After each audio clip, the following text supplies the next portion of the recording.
Good evening. This is Vicki Hughes, and you are watching Embracing Diversity. Forgive us for starting a little late. Technical issues again. We're still getting used to the StreamYard forum versus Zoom, so please forgive us. Again, this is Vicki Hughes with the Embracing Diversity. I have some panelists with me tonight. And tonight we are talking about Black History Month and how important it is. So just a little brief history. Negro History Week was started in 1926. It was founded by Carter G. Woodson, who was a historian, and some other prominent African Americans joined him on that effort. And then Black History Month was birthed from that. And since 1976, we have been celebrating Black History Month in this country as well as around the world. So again, I just wanted to give a little history. And other countries, including Canada, the United Kingdom, also devote a month to celebrating Black history. So I want to actually start now, and we are going to go around and have each person take about 1 to 2 minutes each and explain what Black History Month means to you, to them, but I'm addressing them. So let me call on David Stevenson first. Hello, thank you for having me. For me, Black History Month is an opportunity to not only gain knowledge about my heritage, but to also help others in my community, non-people of color, learn more about the African American community. Most of the time, anytime you have an awareness month, is to bring awareness to an underrepresented or a group that often goes unnoticed. And it is not wrong to say that the African American community often does go unnoticed. And this gives us a time to come into an opportunity in a time of unity and gain knowledge about history of African Americans. Okay, that's great. Thank you, David, for sharing that. Okay, I think I'm still waiting on one panelist to rejoin. So is Kathy Levenhagen on? Yeah, I'm Kathy. What Black History Month means to you, that would be great. Okay, thanks for having me, Vicki. To me, Black History Month is a way for me to learn more about the Black culture and understand some of the people and like the history, the figures, the people who have made it to be such a great culture, and have a better understanding for myself of what the Black culture is. So I really think it's a great time to find out about contributions people have made and learn more about the culture as a whole. Okay, that sounds great. Thank you for sharing, Kathy. Okay, gosh, still having tech issues. Okay, and it looks like Vernon Comer is still, we're still trying to get him on. So let me go ahead and read my part, share my part. I actually wrote a poem. This is a poem that I wrote in 1991, but it's still pertinent today. And this is called A Time of Reflection. Black History Month is a time of reflection for me, remembering the past, analyzing the present, and looking into the future as far as I can see. In my lifetime, I have come to know the strength of my people. I remember those who have felt the pains of slavery. I remember those who were forced to fight for what they believed in. I remember those who gave their lives to save my people. As I analyze the present, I realize how much we are achieving, yet many external forces have gotten a hold of my people. We are climbing higher and higher than we ever have before. At the same time, many of us climb, fall, and crumble. Today, I can say that I have felt the denial of freedom. I have felt the hateful stares. I have felt the mistreatment of my people, yet I continue to be strong for my people. As I look to the future, optimism overwhelms me because I see my people uniting together to succeed, sticking together in times of need, striving together in order to lead. These things I see indeed. Again, that was a poem, a reflection called A Time of Reflection, written in 1991. So we've all shared with you what Black History Month means to us. Looks like we're still trying to get Vernon on. So when Vernon gets on, we'll have him. He might be getting on now. He actually has about a 2-minute spoken word piece. So Vernon, are you ready? I am. Can everyone hear me now? Can you hear us? Yes, yes. Yay. So it's your All turn. right. So you can, if you want to do your spoken word piece, that would be great. Perfect timing. Okay. Thank you, Crystal. All right. My piece is a piece I did last year. Was actually listening to a talk radio show, and I was not able to get into the show, but this is what the host inspired. My piece is called My Blackness Is. My blackness is. It is the origination of man's history on the planet. It is the brilliance of the dynasties in the Fertile Crescent that built pyramids and invented math. It is the love of Yeshua, Jesus the Christ, the Afro-Asiatic son who fought the whole power of the state and gave his very life. It is the resistance to tyranny bequeathed to me by the ancestors of my blood, like Araminta and Frederick Douglass and Kurt Flood.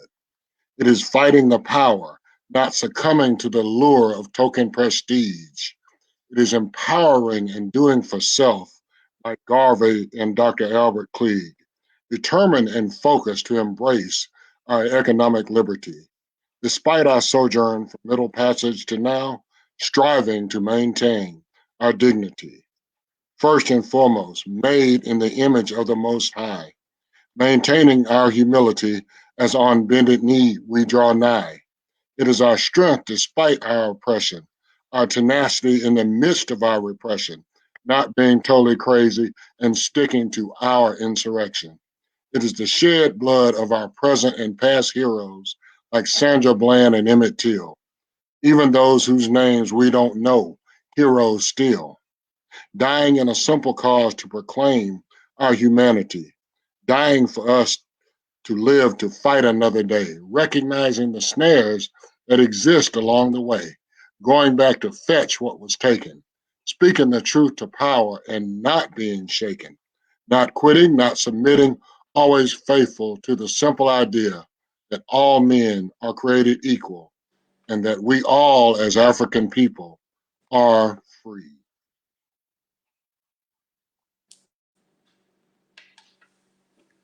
That was amazing. Thank you for sharing. Thank Thank you, you. Vernon, David, and Kathy. Thank you for sharing your thoughts. And thank you for joining me tonight. So let's talk. So, this is Black History Month. We're 10 days in. So, we have other history, like American history, world history. Those things are taught, discussed, and celebrated across this country and around the world daily. So now we have this Black History Month, 1 month of a 12-month year. So I want to, hear from you all. What do you all think about this question? Should Black Americans feel happy about getting a month to nationally highlight and celebrate our history? I'm going to start with you, David. I think you went first before, so. I definitely it's an opportunity, like I said, for us to be able to educate our peers about the importance of Black history. So for myself, I am happy that I get a month where I can show my wife and show my future children this is what so many people fought for. This is what so many people died for.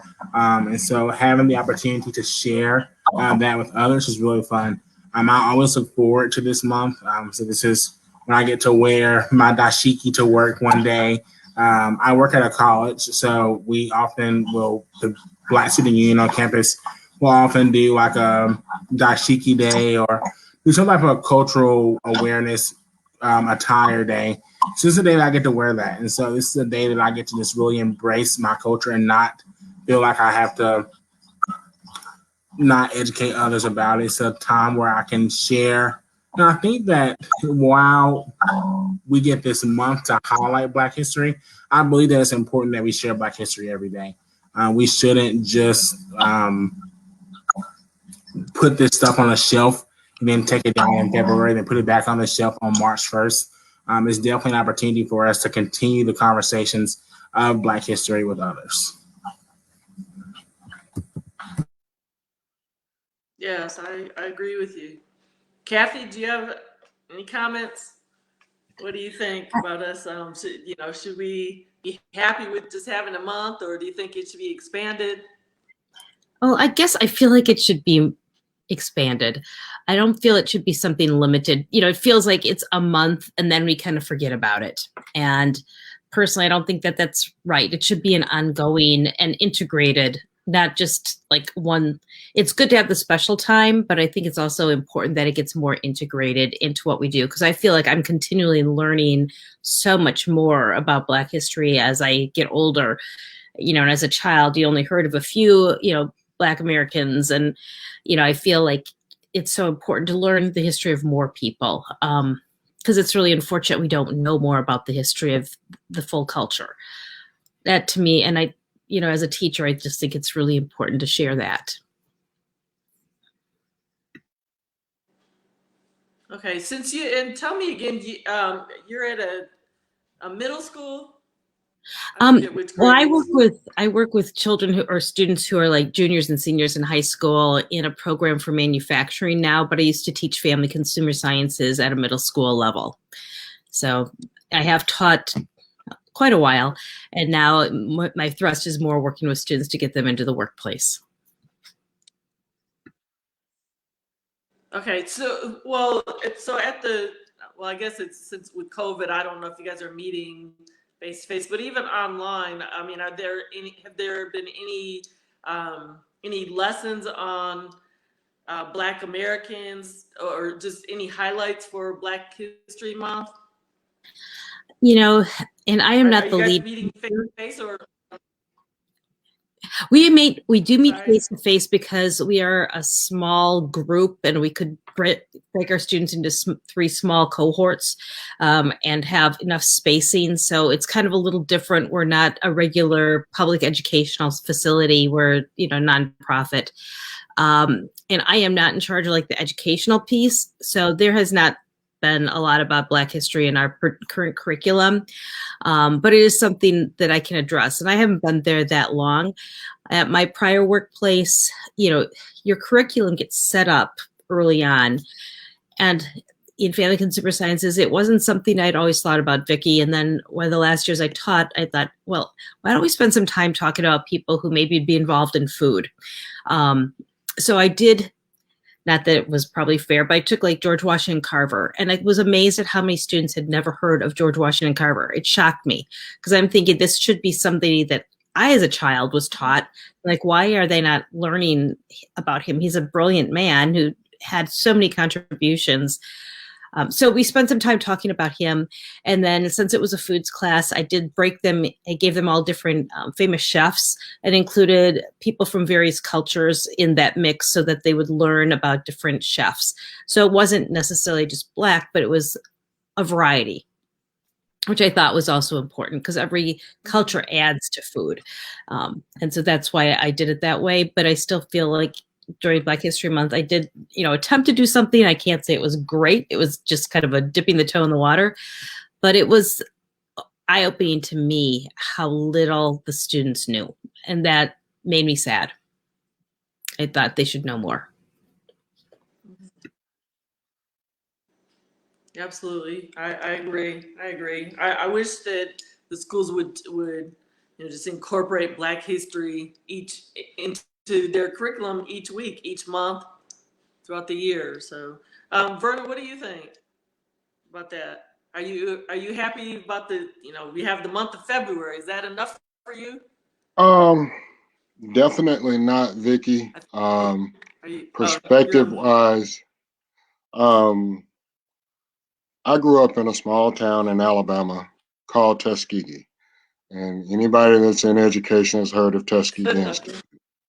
So basically, I was around living, breathing Black history. I was around history like, might go to the post office and might see Attorney Fred Gray Sr., who actually litigated the Tuskegee syphilis experiment case.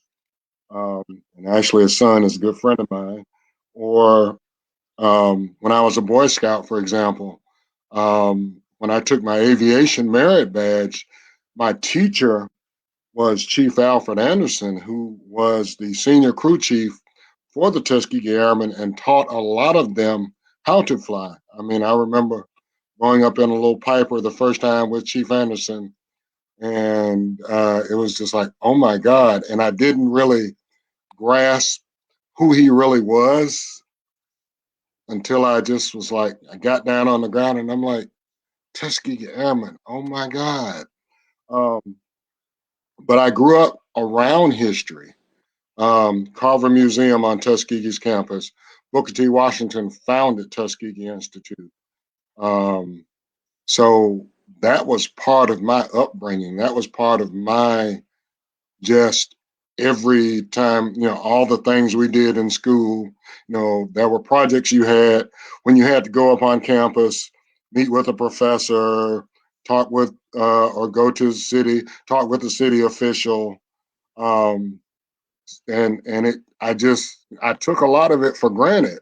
Um, and, as Kathy was saying about kids that didn't know, it's like I just scratch my head sometime at the things I know that I sort of just take for granted that as a matter of factly, as far as Black contributions to America. I mean, I look at the Capitol and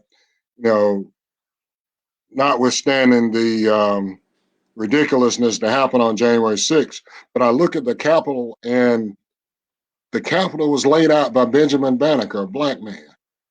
And it's like, wow, these are things that people should understand and know. Jan Matzeliger did the shoe last. And we can go on and on and on in terms of contributions of African American people, even in the midst of slavery, in the midst of second class citizenship. So I truly think it should be expanded. It should be integrated into curriculums. Um, I mean, at some point, we should not need a Black History Month because Black history is American history. I mean, the Capitol was built. The slaves quarried most of that stone that the Capitol building and the White House and all those buildings are made of. And that's fact. That's not fiction. That's for real. And people need to know and understand that. And as you can tell, I feel sort of strongly about it. But it's definitely it should be expanded. I think there's so much. Like, it looks like David. oh, can you hear me? David, I saw you raise your hand.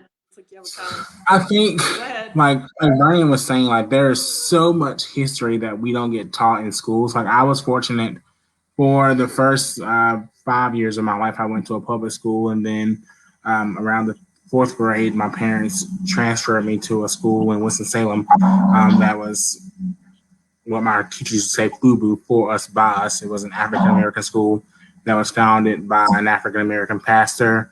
And it was built for African American students. Now, of course, we had students that were not African American that went to that school, but I learned so much about my history that I was not taught in public schools. And so I feel like public schools rob our students all the time of this knowledge. Like the fact that Benjamin Banneker is the person, he was able to help build DC by memory after a fight that happened with, I can't remember the guy's name, Vernon, you may remember, But based off of his memory, he laid out the entire layout of DC. That is huge, and it's not praised enough. I feel like so many times we're taught what's safe. We're taught about Dr. King. We're taught about um, Jesse Coleman, and we're taught about different things that are safe, but we're not taught about the people that helped create Washington, D.C. We're not taught about the first African American nurse. There's so many things, but I agree that it's too much knowledge for us to try and force this into 1 month to raise awareness.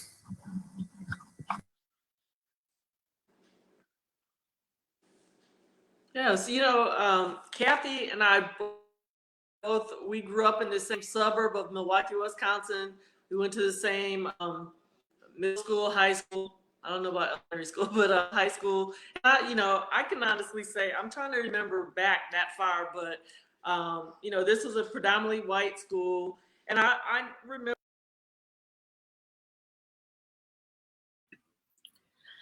I'm not sure what Vicky is going to say, but I can speak a little bit to it. It was very predominantly white. I remember, like, there were books about African American people, in our library, and I remember reading a lot of the history books because I just thought it was intriguing. And one of the classes that I took in middle school that was actually a summer school class was like the history of our community. And there was part of the Underground Railroad actually was part of our city. And so, we did go and we kind of toured, and that I thought was really a pretty cool thing to be part of. Because it was, an inn that was in the city that was very old, and there was like a way for the people to escape, like under the roadway or where it was now. And so I do remember that being there. But again, it was not a large group of, people of color in our community at all, which it was unfortunate, but I know that as time has gone on, more people have, come into the community, and I think that will benefit the community. I think we're better when we have a variety of thoughts and people coming together than if we just have like-mindedness. And so it just is an important piece. And I feel like in terms of schools, I agree with you, David. I don't think that schools spend enough time looking at, people of different cultures.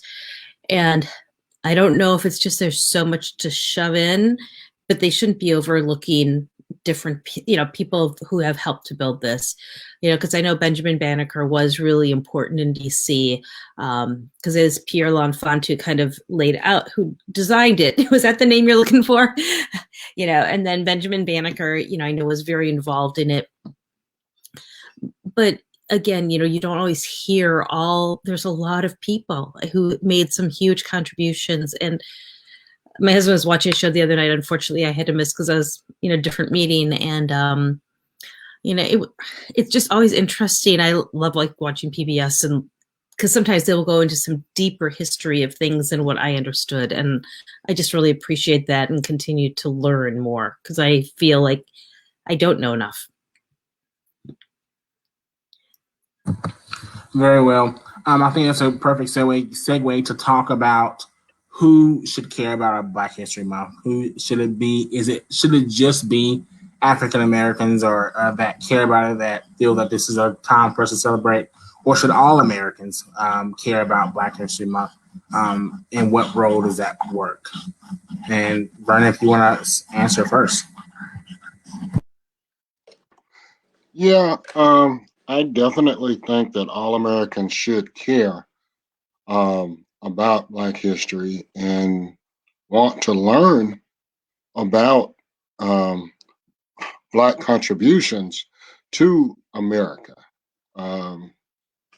Because first of all, it's intellectually dishonest to not note these contributions, not to be able to talk about Benjamin Banneker, to be able to talk about just so many people come to my mind. I laugh because one of my little funny tidbits I like to throw out every now and then is, did you all know that Jack Johnson invented the monkey wrench? Jack Johnson, the boxer, actually got a patent on what we commonly know as the monkey wrench, the basic wrench. in the midst of his boxing, I guess he sort of fiddling around and said, okay, let me see, what can I do? But little things like that, little contributions like that. Thomas Edison was helped by a black man in terms of developing the light bulb. And I can't remember his name now because my memory is just sort of fading as I get older and older. But just different things like that, that, that, so that, people don't have like a very narrow view of this was done by this person or this people, so that you don't have like just a hegemonistic kind of attitude.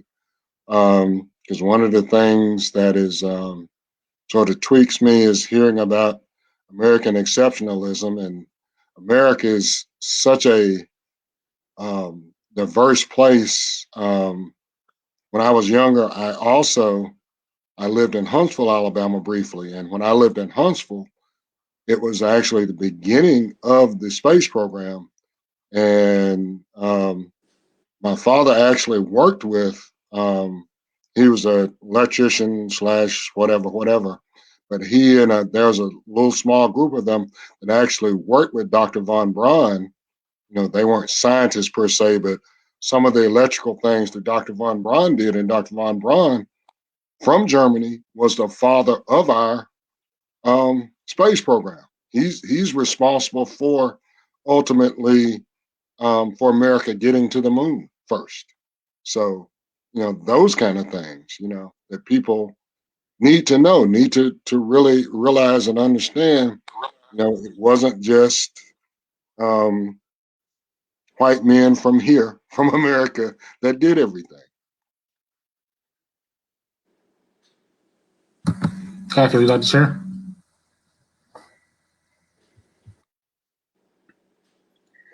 Well, what was the question again? I'm sorry, David. You're totally okay. So there's so much of Black History Month. And so who should care about this, and who does care about Black History Month? Should it only be African Americans, or does it fall on all Americans to embrace it? I do think it falls on all Americans, because I think we need to close the gaps that have been created. I think things have gotten even worse in the last few years, and I think to learn more about each other is so important. And granted, you probably know a lot more about white history than we would know about Black history or even Latino history. I worked out in DC one summer when I was in college, and I do remember there were like all these statues of people, and it's like so many people that I didn't know. And so it was for me quite the education, because you learned, I learned a lot as I was going around, because I did some tours, and it was just really, really interesting the more I learned. And then you also learned about the oppression that had occurred, and it does give you pause. It's hard to imagine, being owned by somebody. I have no way to understand that. I don't have that in my family. Unless we go really far back somewhere, it's there, I'm sure. But, I think understanding is such a key piece to helping to bridge gaps and hopefully create some bridges as opposed to making more divisions.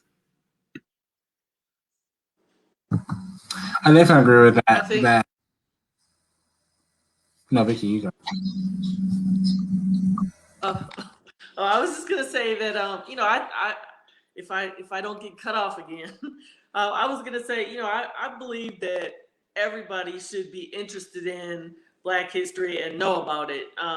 We learn. Well, when I got cut off, I was going to say Kathy and I grew up in a predominantly white suburb. We went to predominantly white schools, and so we learned a lot of things about white people and the wars and just American history, and it was more slanted towards Black white people. We learned about basic people, I didn't use the right word. Just people everybody has heard of: Martin Luther King Jr., Rosa Parks, Harriet Tubman.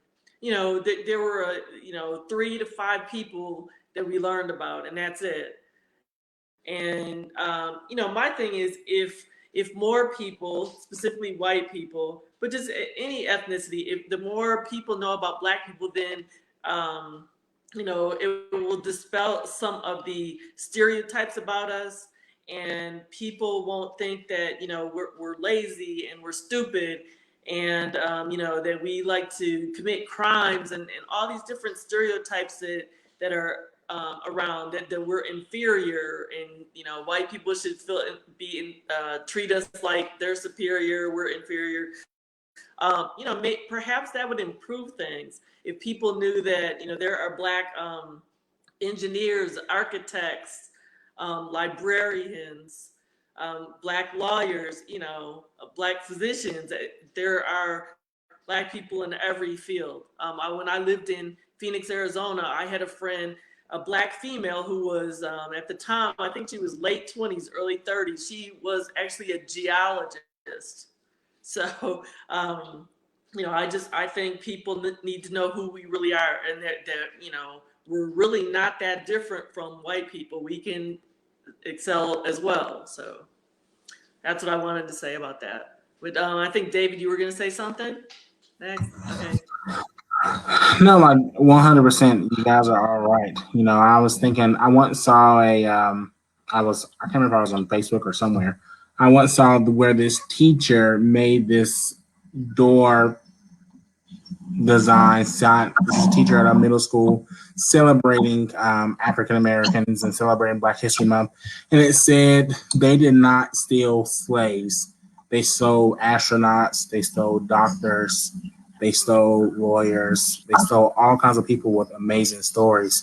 And there's so many stories that are just a part of American history. And a lot of that was thanks to African Americans. And so it's really cool to see how many people celebrated. And something I've noticed, and something that I'm noticing this year, I think with all the stuff that's happened over the summer with George Floyd and with Ahmaud Arbery and different things like that, there is a shift in non-people of color's communities where there is a hunger, so to say, for one to learn more about the African American story. And that, for one, gives me hope because there's so much division. As Kathy said, there's this gap, there's this historical gap that has been created. And I feel like slowly we see that gap closing in the last couple of months. And that gives me hope for our future children and my cousins and my nieces and my nephews, that they'll get to grow up in a community where their heritage is embraced and not diminished to make other people feel bigger. So those are just cool things that I'm noticing in in the world. And so I would like to ask that question. What are some things that you are noticing with the celebration of African Americans in the last decade? And Vicki, if you want to share first on some things that you're noticing. Within the last decade, let's see here. As far as let's see. So you're asking what things I've seen that are different within the last decade, as far as like celebrating during Black History Month, or just okay. Well, I don't really know if there is a difference. I think well, if there's a difference, to me it seems like people are not celebrating as much, or they're not as curious. I think it's the opposite. And I say that, well, I'm trying to remember when I was in seminary. I was in North Carolina, in Salisbury, North Carolina, and I was a substitute teacher for 3 years or so, a little over 3 years. I'm trying to remember if I was in elementary schools, middle schools, high schools. I don't know if I ever saw what I would have seen at my high school, even a predominantly white school. There would have been a bulletin board put up during Black History Month with probably the typical people that are usually highlighted, Martin Luther King, Rosa Parks, Harriet Tubman, but at least there would have been a bulletin board up or something, and then maybe some announcements in the morning, you know, oh, today we're highlighting this person, or remember Black History Month, you know, things like that in the schools. Out in the communities, I don't hear a lot about Black history events. I live here in Knoxville, Tennessee now, and I work at a hospital. We have boards up. We have, let's see, we have like a TV screen where there are announcements and everything. There's nothing about, you know, we're celebrating Black History Month. You know, no evidence of it at all where I work. Out in the community, I mean, I know we're in the midst of a pandemic and COVID, so I'm going to different like retail outlets if I have to go to the drugstore or the grocery store or somewhere like that. I don't see evidence of anything, but I can't really say I would necessarily expect something there. But in the schools and at corporations and places like that, I think you should see evidence that we're celebrating something for this month. So I think it's less. So sorry for my long answer.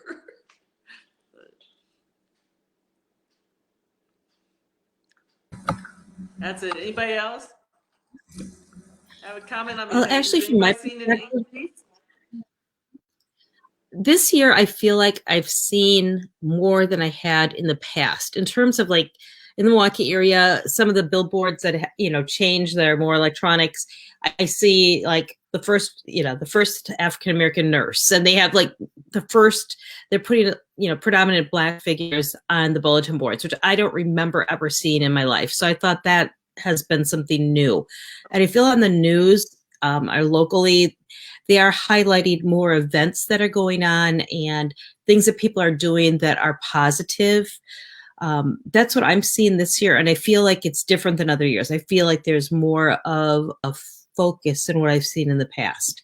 And so I think that's good. You know, I think, you know, I'm afraid though that, you know, when the month is over, it's kind of like, we made it through, we'll go on to the next month, you know, as opposed to maybe continuing those types of events and, you know, really highlighting them. Brian, was that that's great, Kat, but then it's kind of sad that it's, you know, oh, you know, it's March now. Oh, we can forget about that. We made it through. That's a horrible attitude. I know it exists, but it's Well, like, and I oh, don't okay, need to make it that bad, wait till Vicki. the what? But yeah, that's how it seems. That's how it seems. I shouldn't say they're not saying that, but it's kind of like, it's almost how it seems. It's like, okay, we've taken care of that month. Let's move on to the next month, as opposed to really embracing it as a year-long event versus, and I don't mean to make it sound that negative, but that's how it seems sometimes, is like, okay, we're done with, you know, with February. Let's move on to March. What's the big thing for March? And you lose what momentum had been going. So it is sad though. It is sad. It is, because when you learn, it seems like you'd want to learn even more things. You'd want to, you know, delve deeper, do more research. So, yeah. What were you gonna say, David? No, I was just gonna, you know, reiterate what Kathy said. Sometimes it feels like there's like this checkbox that gets checked, and like, oh, the African Americans or the Blacks are gonna be happy for another couple of months that we celebrated them for a little bit. And until that stigma changes, I don't believe that the perception of African Americans and Blacks in America is going to change. And that starts with our administration. And I feel like with our new administration, there is going to be that. You know, I felt like with the Obama administration, there was this time where it was proud to be an African American because we had an African American in the White House, and we were having cultural events at the White House. There was just this time to be praised. And then you went through this period where it felt like it was not being praised as often, not saying that it was not under the previous administration, but it did not seem that it happened as often. And now there is that hope that has been restored that once again it will be celebrated on the front lines and for all to see. So that's what gives me hope. And I think that's what I mean when I've noticed a change over the last period. And I feel like there is a conscious effort to close the gap. Mhm. Yes. And let me say one thing about Knoxville. I don't want it to seem like nobody's celebrating here. We do have a place called the Beck Cultural Center, and they have been doing some Black history things, but virtually. So I work second shift, so I haven't been able to be active on those things, but I do see them advertised. I'm on their email mailing, and the news. I believe it was ABC. Our local news had highlighted some Black Americans here, but I don't know if it's all month. I've seen maybe 2 episodes. So, and that was maybe the first week of February. So, but some people are celebrating here. It's just, I just would like to see more of it, especially in the workplace, not just where I work, but in other places. So here.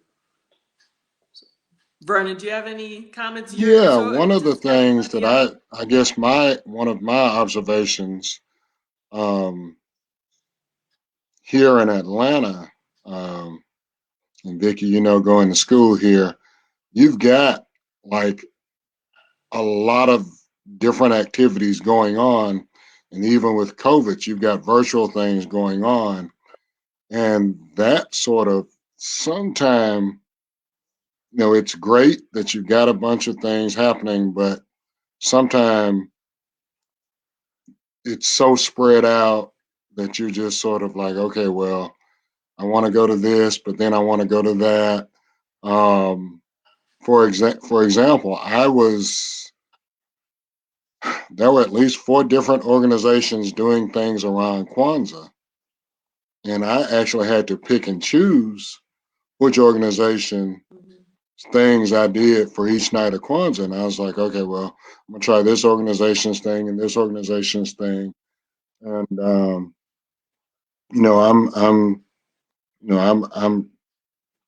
I'm really, I'm excited that we're doing what we're doing, and but like I say, here it's kind of different. It feels like we are doing more than enough on a regular basis. There's programming, there's stuff on TV, and although as Crystal said, some of it I do think is performative, even at the local level. It's like so they can check the box. Um, and but you can sort of feel what's genuine for the most part versus what is okay, and then okay, well we're moving on. We're done, and okay, that's good. That was great. Okay, now next, but there's a lot of organizations, a lot of things at the grassroots level here, a lot of activists that do things in the communities, and that sort of, and then, the whole thing with George Floyd, and, I just thought it was like a reawakening around the world as to the plight of Black American people and Black people around the world in general, because you had such a groundswell of people all over the world in a bunch of countries, expressing solidarity and standing in solidarity. And I'm hoping that that doesn't lose its steam, along with Black History Month and the desire to learn more about us and things of Black people. And then even Vicky and I, every time I look at your title, Embracing Diversity, one of the things that I chuckle at myself about again is, as saturated and inundated as I was with Black, I grew up loving Stevie Ray Vaughan, Dvorak, New World Symphony, Bach, just a lot of different things that were quote unquote outside of my cultural norm, being from and in Tuskegee. But those things I embraced. I mean, Picasso, and it was, my first time going to a museum and seeing Picasso's. I was like, wow, this is so neat. Which does not.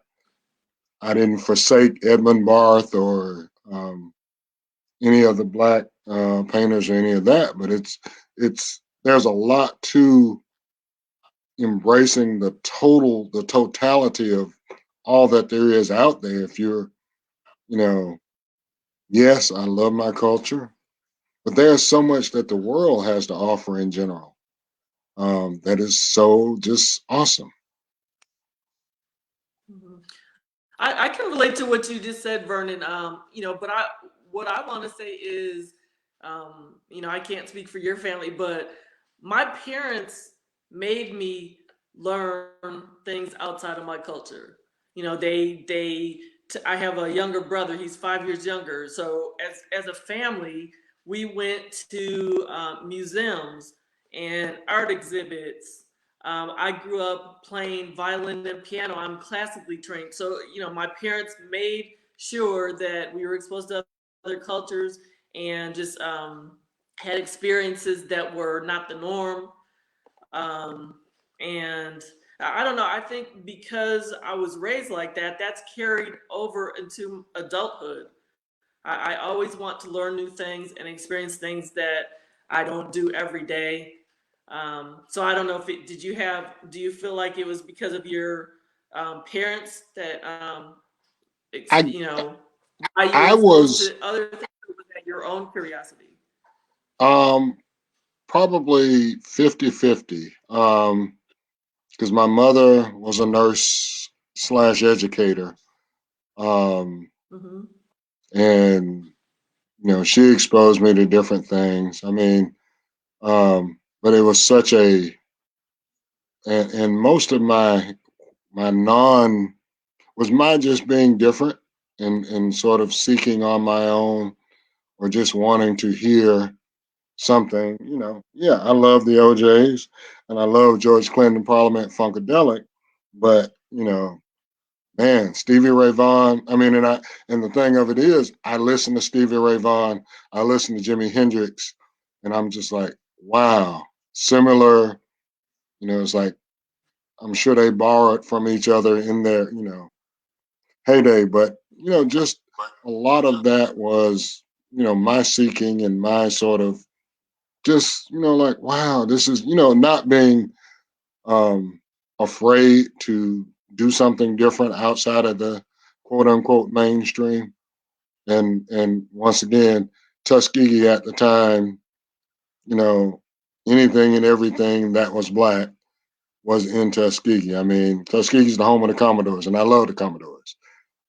So it's a very, like I say, the whole thing about diversity is learn your culture, appreciate your culture, but know that there's other stuff out there. There's so much. There's such a plethora. I mean, for the lack of a better term, there's such a plethora. Um, One of the things that I sort of do, I love the fact that I've retained some of my French from college because in one job I actually got an opportunity to practice my French. And we had like 4 different sets of francophone speakers that were French speakers, some from African countries, some from France that spoke the city French, some from France out in the country that spoke what they call the vulgar French, and still others, people from Haiti and from the Caribbean, and their French was totally different. But I really enjoyed learning from them because it was like, wow, even within the subcultures, there's a subculture. Mm-hmm. Mm-hmm. Vernon, I In might the have to take soci- a refresher French course from you. Go ahead, David. I majored in sociology for my undergraduate degree, and so you all mentioned that it's important for us to not only embrace our culture but learn other cultures as well.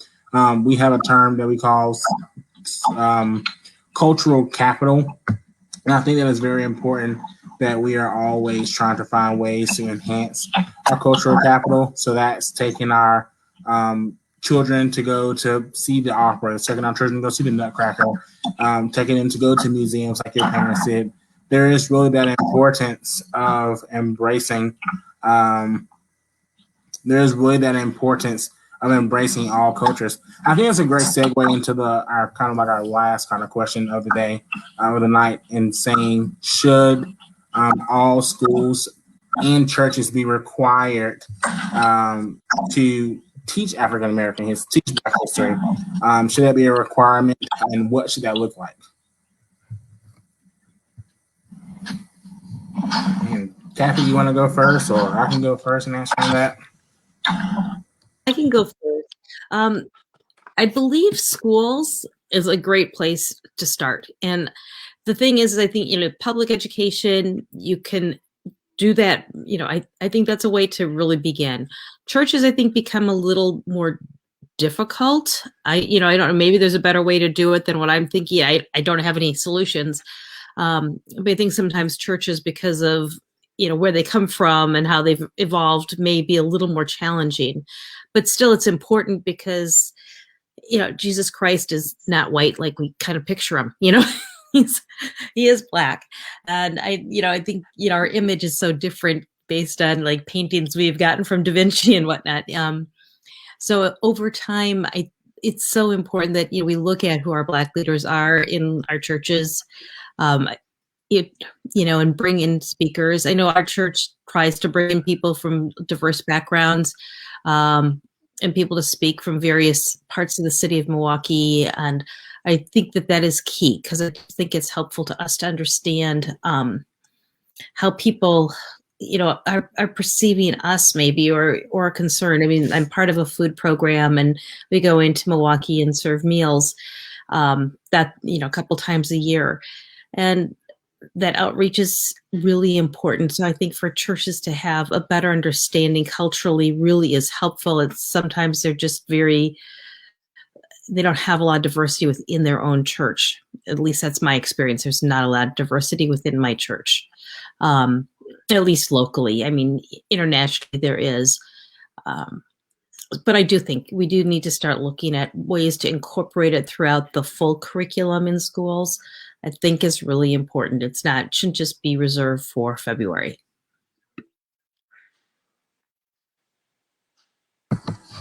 I agree. I think that like we've learned so much, and I don't ever want to get to a point where we are diminishing the work of Dr. King or diminishing the work of Rosa Parks, because they paved the way for so many.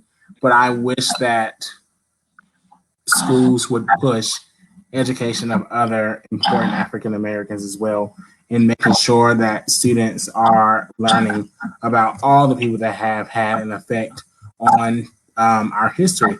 Like I worked at a school in Salisbury while I was in college, and they did this like role play thing one day, where each student picked a African American. So I think someone was like Sojourner Truth, someone was George Washington Carver, and different things like that. And so they picked a person that they thought that they never heard of, that was an unsung African American, and they taught their classes about that person. That's important. That's important stuff. I think that every year schools should make students pick a person, and they basically write a book about that person. They have a whole month to learn about that person, and they educate their peers about that. That is the only way these people are going to get learned a lot. I would have never known that a boxer created the wrench if I hadn't been here tonight. And so there's always so much that we need to learn. And so the fact that we continue to talk about the same people every year is ridiculous, because there's so many people in our history that have done amazing things. Like I went 22 years of my life without knowing about the hidden figure. So Katherine Johnson and another names are skipping me. Marianne Jackson. I cannot remember the other lady's name. But I never learned about them until I was in college. And so there's so much that can be taught to our students, and that starts within the classrooms of our public education. Because of our tax dollars, we should be being able to talk about these things and educate our students.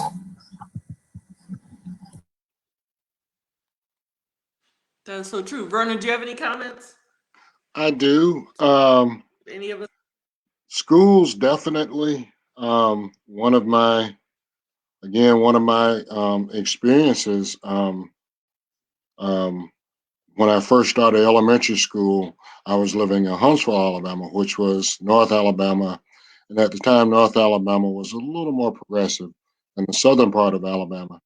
And I eventually went to a Catholic school, a parochial school, that was predominantly white, a handful of black kids, a couple of Indian kids. And one of the things that was really neat, even back then in the 60s, late 60s, early 70s, um, they were about diversity and different experiences. One of the things we did as a class, we actually did a Passover celebration, and they actually brought a rabbi in, and I was maybe like fourth grade, and the rabbi talked to us about the whole history of Passover, and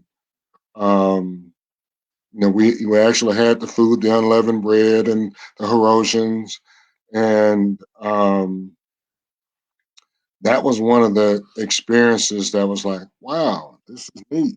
And then when we actually had um, I guess, a presentation where everyone in the class um, did. You were actually dressed, and you had to do a presentation, about a 2-minute presentation from a different culture. And myself and my partner were German, and it's like, imagine me in lederhosen. And that was like, I remember that still to this day, because it's like, wow, this is so neat. So in school, even back then, fourth grade, I got to learn about different cultures, and that sort of was like the beginning of me um, just really appreciating and valuing the differences. It's like, none is superior, inferior. It's just different. It's just different. Different ways of doing things, different foods, et cetera, so on and so forth. And as far as the church, I think it is going to be a little harder, but one of the things that some of the churches here in Atlanta Metro have done, a couple of the decent sized churches have done like exchanges where they bring in different ministers from a different faith tradition, still Christian, but a different faith tradition, a different worshiping style, and vice versa, so that you sort of see and get something different, something that you're not used to. Music may be different, slow, fast, whatever. But, and, even with black and white congregations, but, you know, the thing that I saw, and I know one of the pastors involved, but it was all about getting people to interact and to find those commonalities, those, to realize that, because like I say, most people look at me, they're not going to think that I'm, ZZ Top, Led Zeppelin, Queen, that's part of bedrock of my music. And most people are like, really? Queen? You? Like, oh my God. um, and I used to drive my roommate crazy with Queen and Led Zeppelin in college. He was like, something's wrong with you. But yeah, so I think it's doable. But you just, especially churches and schools, you got to have the will to want to do that, to want to see different and be a difference. And other than just, being in the same, and that goes for black and white folks. We need to, be open to other and different things. I agree that we need to be open. You all joined the panel pool of panelists several months after we started. So we started in June. And so I just wanted to mention to you all, I had a couple pastors on, and so, and a few of them were white male pastors. So, they are at churches in North Carolina, and like their parishioners have told them, we don't want to talk about this or that. Like, after George Floyd's murder, these pastors, and they're friends of mine. I went to seminary with them, and they've talked about this on here. So, but, they said that, they were trying to generate conversation and, say things while they were preaching about injustices, oppression, and things like that. And the congregants, the parishioners, actually came to the pastors and said, we don't want to hear about that kind of stuff. So, that's not good. That's not being open. When you go to church, you're supposed to be learning about embracing everybody, loving everybody. That's what the Bible teaches. So, to actually say, oh, we don't want to talk about certain stuff, that's not of interest to us. We can't relate to it. That's pretty bad. But it happened. So, that's just in the church setting. Anybody else have any I think suggestions sometimes about it makes where we people. can do things? Go ahead. I think, Vicki, sometimes it makes people really uncomfortable with their own skin, and it's hard for them to go to church and feel uncomfortable, which is unfortunate, because it should be a place where maybe you challenge yourself and be a safe place to learn. But I do think sometimes, because that happened there in the church in Michigan too, it did happen, and I felt, it was sad that people could not be more open. So. Mm-hmm. Mm-hmm. I know, Kathy, I was going back for a second. Oh, I'm sorry. No. Kathy, I was just going to ask you a question. Since we grew up together, what was the name of that? There was a festival every year, and we were exposed to all these different cultures. It was in Milwaukee. It was the International Folk Festival or something. Folk Fair, yeah, the International Folk Fair. And they still have it. Yeah. They didn't do it this year, but they still have it. Yeah. Okay. Yeah, things like that expose people. So, that particular festival, David and Verna, was for, anybody could go to it, and from Milwaukee or surrounding suburbs, and then, every culture was represented. And there were, we got to sample different foods from the cultures. We got to see their native dances, just anything and everything. So, that just getting exposed to things helps you learn how to interact with other people, or just it arouses curiosity and interest. So I really have a problem with closed-minded people. I really do. Whether it's in churches, schools, our corporations, wherever. So, anybody else have any comments on that? I think that the church is a great place to begin to have challenging conversations, because, like Kathy mentioned, it's meant for God to call you out on your crap. If it brings you uneasiness or whatever, when we talk about recognizing African Americans, and that's the Lord hitting you, because how can you, if you can't embrace diversity here on earth, then how the heck are you going to do when we go to heaven? Because heaven will be of all nations. There's going to be people of all kinds when we go to heaven. And if you can't accept it down here on earth, you're going to have a very rude awakening when we go to heaven. And so that, for me, diversity conversations need to start inside the church. It is the church's job to challenge people. It is pastors' jobs to challenge their followers and seeing things from a different perspective. I remember one time in Salisbury, they began doing these different unity gatherings at various churches, and we were at First Presbyterian on Fisher Street, and we were talking about diversity and how everyone needs to be accepted and things like that. And this little old white lady I had seen around Salisbury before, she's precious as she wants to be, and she stood up and said, "Well, some of these other churches, they're a lot more modern than what I'm used to, and I'm not uncomfortable with that." Then I asked myself, should I be uncomfortable with that? Should I be wanting to go there and welcome other people? And that's where conversations start in the church, by having conversations like that, by holding special meetings where we address the lack of diversity inside of the church. Is where change starts. A lot of change that happened historically started with the church. Dr. Martin Luther King, being the son of a pastor, started, the civil rights movement in where he was from. So all those things, the church should always be, I believe, at the forefront of change.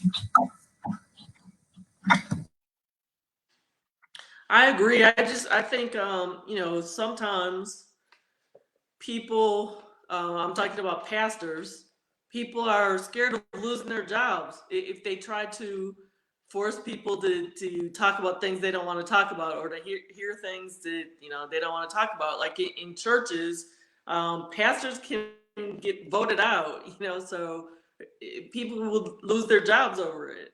So some people aren't willing to, they might want to do some progressive things, but they just, they have families to support and everything, so they're hesitant to do it.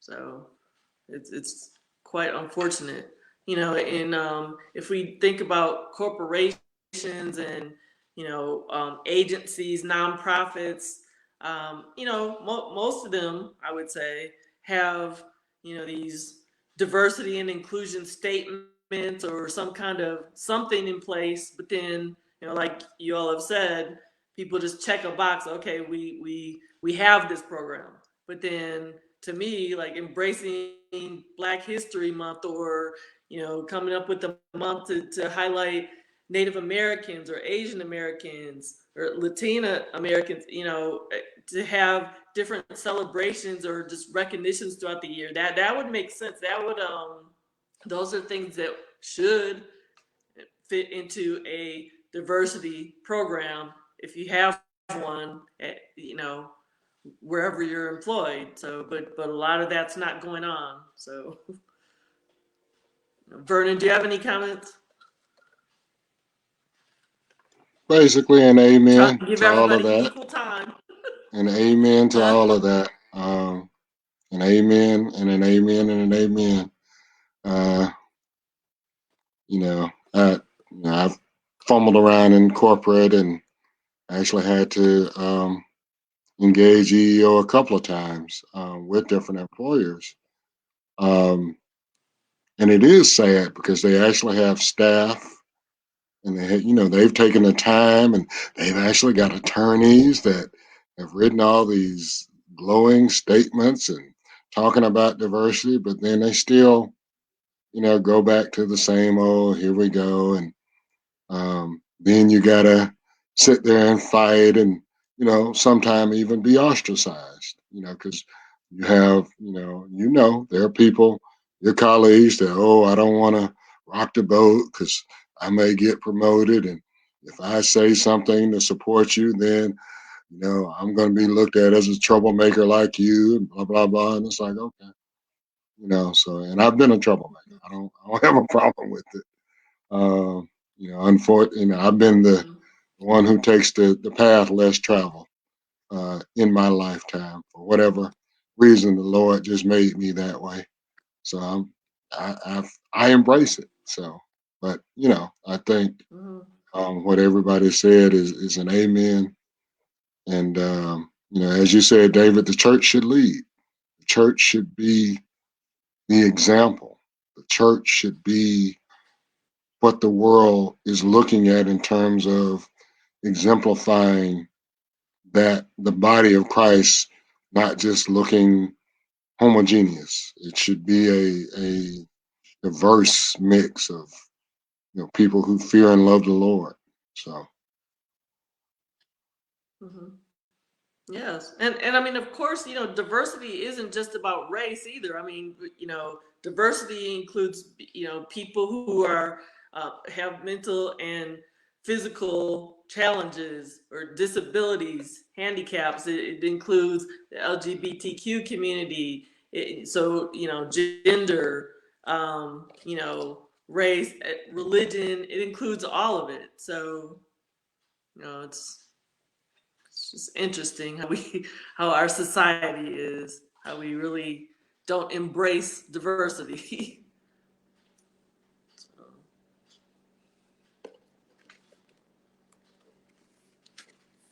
It's about 10 minutes to 10. I think, David, do you still have to go? Or I know you weren't I, gonna, couldn't stay on the whole time. no, I'll stay. I can't hear you. Yeah, I'm here. I'll stay. Oh, okay. I wasn't sure. I know before we started, you had to leave at a certain time, so I just didn't want. I wanted to make sure you were aware of the time. Okay. I mean, since there are only, let's see, there are 4 of us on tonight.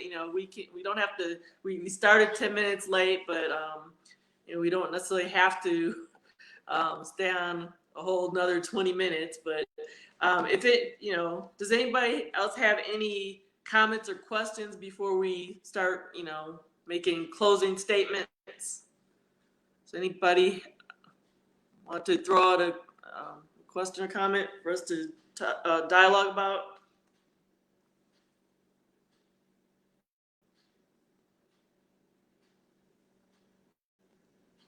No? Okay, so let's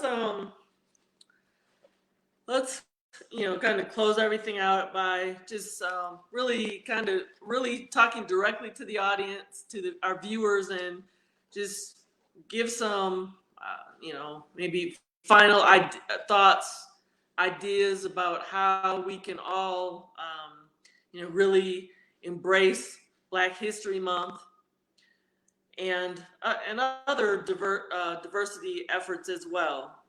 Who wants to start? Anybody? Me, Vernon, when I start, your yeah. hand is up. One of the things that I, see as just a methodology is, starting where you are. Start in where you're living, where your area is, your town, and learn about the important Black history in your area, and then sort of branch out and sort of go into the next county or the next state, but because there's so much that's buried. They were doing a thing here in Decatur, Georgia. There's a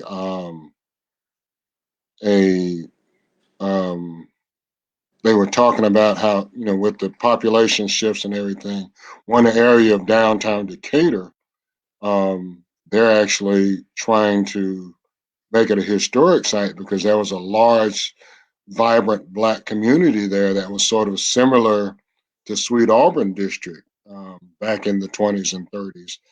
That sort of got wiped away by the 40s and the 50s with the law and this, that, and the other. But yeah, starting where you are, learning, people, places, things, because you'd be surprised, I'm sure, the living, breathing history that can sit and tell you things, and that's one of the things I've sort of learned and enjoyed. Some of my relatives live in South Carolina off of James Island, which is near Charleston, and one of their what they call their mother, their other mother, Mother Latson, the Gullah Geechee culture. It's I've just sitting down with her and sometime listening to her, and she talking about Charleston and how things were when she was a young lady, and just amazing, just absolutely, like, wow, and you just sort of wonder, how did she make it? But yeah, I mean, start where you are, do the things, learn, be open to change, be open to different things, taste different food. It took me being in, I think it was I was in my 30s and I went out to Seattle and that's when I first learned how to use chopsticks. So, little stuff. Mhm. Interesting. Okay. Thank you, Vernon. Okay. Kathy, you I want to can go go next? next. Yeah, I think for me, it's like stretch yourself. Try to challenge yourself to and be uncomfortable and be okay with being uncomfortable because there's times where we don't want to be uncomfortable, and sometimes you have to be to learn. Um, it's not always easy, and you have to, kind of go through the fire sometimes to learn and be a better person. And so I think being uncomfortable and stretching yourself are the key things that I look at. Um, just continuing to grow is also important, like Vernon talked about, and continuing to learn and be open to learning, throughout our life. If we're not learning, that's not a good thing. We've got to continue to reach out to other people. So Yes. Yes. Thank you, Echo Kathy. Kathy. I think David? I think as you learn and you challenge yourself, you now have the obligation to go out and educate others. You have the obligation to now bring up conversations at your dinner table with your grandparents or with your relatives or with your coworkers. So, after you learn, go out. Don't just harbor this information because someone had to teach it to you. So you go out and teach it to someone else. And so just be the change you want to see and continue to educate others. And as that continues to happen, we will notice these walls continuing to fall. So educate others. Thank you, David. You all have made some valid points. Closing thoughts. I want to add to that. Just and this is to all of us as well as viewers.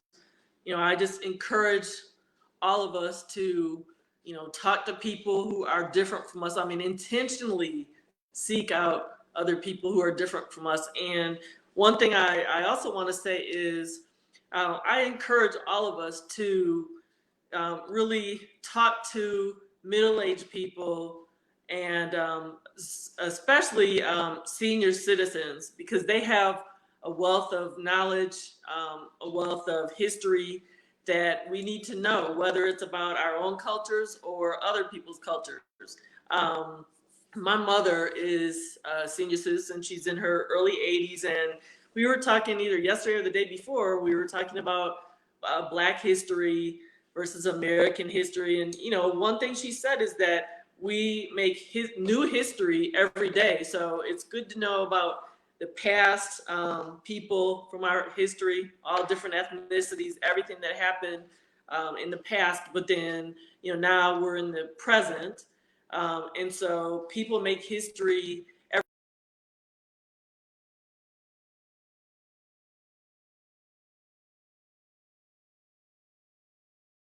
we have the news highlights kids who are doing things, positive things in their communities or at their schools. Adults do things with, they might, donate a lot of money. They might be huge philanthropists. People might volunteer in the community more than other people. So, and then people all the time they become historic first people. Like we just had, historic first with our last election and inauguration. So, we need to embrace those things and just get to know people and find out more about history, period. So, that's all I had to say. And I appreciate all of you all. Thank you all for joining me tonight. Thank you, viewers, for watching. Please share this video, panelists, as well as viewers. I forgot to say that at the beginning, but please share so that other people can hear what we had to say. Hopefully you all learned a lot and just reflected on a lot of things in your own lives. Thank you again for everything, and happy Black History Month to everyone, not just Black people. This is something to celebrate during this month of February and beyond, each day of the year. And we should all, celebrate other ethnicities as well, and just differences, period. We need to be embracing diversity. Thank you and good night.